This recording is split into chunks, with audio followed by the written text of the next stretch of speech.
আসসালামু আলাইকুম। মৃত ব্যক্তির তরফ থেকে কোরবানি করা যাবে কি না, যদি যায় তাহলে তার গোশত বন্টনের পদ্ধতি কি হবে?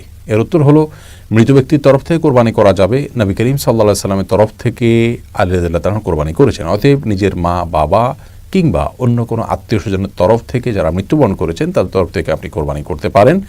আর এই কোরবানির গোশত বন্টনের বিধান হলো, যিনি মৃত ব্যক্তির তরফ থেকে কোরবানি করছেন যার অর্থ দিয়ে, এই গোশতটা তার, তিনি এটিকে তার মতো করে ব্যবহার করবেন। 3 ভাগে ভাগ করে নিজের গোশতের মতো করে এটাকে বন্টন করা মুস্তাহাব।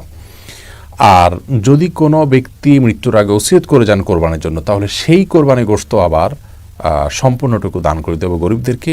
এটা তার ওসিয়ত যারা প্রতিপালন করেছেন তাদের হক নয়, এটা গরিবের হক।